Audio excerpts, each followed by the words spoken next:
Ei gente, tudo bem com vocês? No vídeo de hoje nós vamos conversar sobre resolução de questões. Eu vou contar para vocês como eu planejava a minha resolução de questões, em quais momentos eu fazia essa resolução e quais eram as técnicas que eu utilizava. Então, se você quiser saber sobre isso e muitas dicas de como você pode fazer isso para a sua realidade, então assista esse vídeo que vai ser bem bacana para os seus estudos. A primeira coisa que eu queria deixar clara para vocês é que eu não gosto daquela ideia de partir de uma vez para as questões. Eu acho que é muito importante você estudar uma teoria, nem que seja uma teoria enxuta, bem básica, para depois partir para as questões, porque aí sim você vai ter todas as características necessárias para poder analisar de uma forma racional aquilo, de uma forma consciente, criar uma linha de raciocínio com a teoria e aplicar aquilo nas questões. Então eu acho que isso é fundamental. E aí eu já tô falando até um pouco de como é o momento que eu começo a fazer as questões, porque o primeiro momento é justamente logo após de eu ter estudado um tópico da teoria. Eu estudei um tópico ali do meu conteúdo programático para o meu concurso e eu faço questões sobre aquele tema. Eu acho isso legal porque além de você ver se você realmente está entendendo a teoria, você percebe como essa teoria está sendo cobrada e isso ajuda inclusive a memorização. O segundo momento era o seguinte, eu esperava acumular uma certa quantidade da matéria, então eu estudei ali, sei lá, 5, 6 tópicos já do conteúdo programático daquela matéria. E aí a gente sempre fica pensando, será que eu realmente estou conseguindo lembrar tudo direitinho daquela primeira matéria lá que eu estudei? Então eu separava um dia, vamos supor, uma vez por mês, em que eu fazia uma espécie de simuladão desses tópicos, dessas matérias que eu já tinha estudado. Então eu ia num site de questões e selecionava ali em torno de 10, 20 questões de cada tópico e via como estava meu rendimento, via se eu estava precisando voltar em alguma parte da teoria, precisava aprofundar em alguma outra parte, só para me manter sabendo sempre da matéria como um todo. O terceiro momento era quando eu terminava de fato a matéria. Chegou um ponto que eu já tinha terminado de estudar a maioria das matérias, sabe? Estudando ali uma ou duas matérias novas que tinham surgido no edital. Então eu mantinha o estudo dessas matérias que eu já tinha estudado, mas numa carga horária menor do que antes, quando eu precisava estudar a teoria. Eu separava esse momento para fazer revisões e para fazer resolução de questões. E essa resolução de questões eu fazia por tópico do edital também. Então eu pegava ali o primeiro tópico do edital daquela matéria, filtrava questões referentes a ela e fazia essas questões com paciência, com qualidade. Aqui eu separava era mesmo o tempo. Vamos supor, separei uma hora para estudar direito constitucional, eu ia separar ali uma hora para fazer o tópico número 1. E aí eu via, né, se eu estava conseguindo me ir bem, se eu tinha acertado uma grande parte das questões ali dos últimos 3 anos.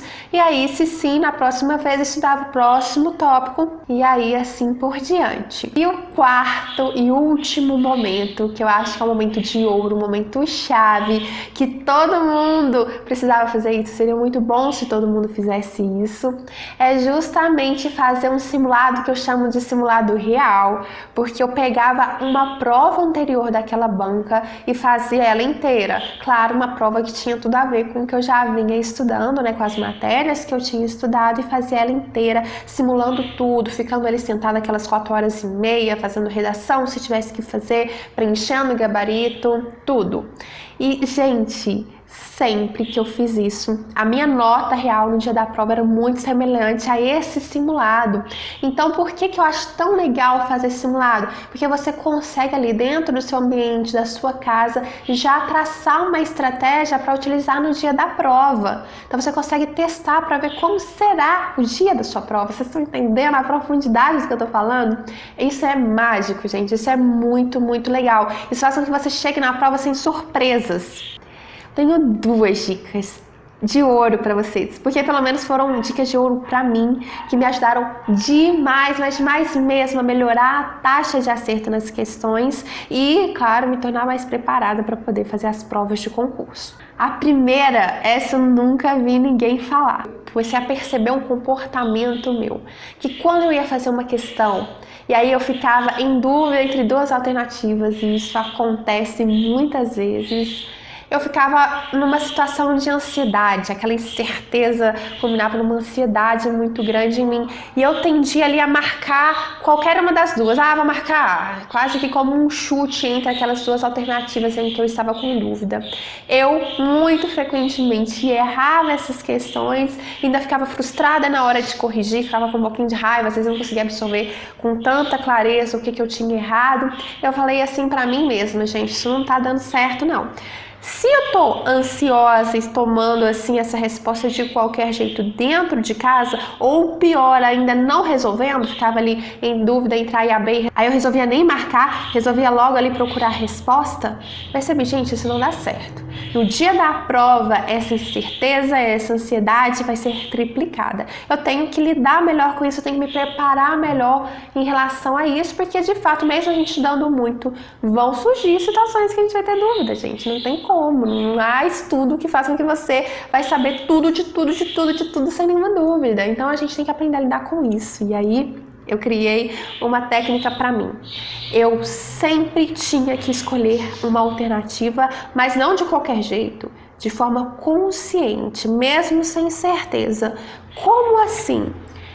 Eu analisava muito bem as duas alternativas e tentava ali achar alguma justificativa, alguma forma de explicar por que uma estava errada e outra não estava, baseado na forma que estava escrito, baseado no que eu já aprendi, em tudo que eu já ouvi falar sobre aquilo. E aí eu tentava fundamentar. Às vezes eu pensava até assim, e se fosse para anular essa questão? Como é que eu falaria que essa questão aqui, essa alternativa está errada? Eu pensava em tudo, fazia realmente um esforço mental para marcar aquela alternativa que tinha mais chance de estar certa. Eu fui capaz de ter um comportamento menos ansioso para conseguir fazer isso no dia da prova.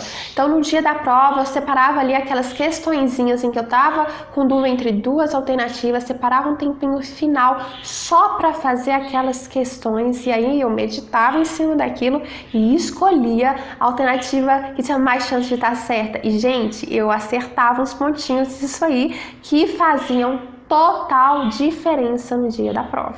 A segunda dica que eu tenho para passar para vocês é, gente, quando errarem, não pulem direto o erro, deixe de qualquer jeito, errei, vou para a próxima. Não, gente, é ali que está a oportunidade de você melhorar. Antes eu ficava bastante chateada, bem agoniada com isso, né? Porque ninguém quer errar questões, né?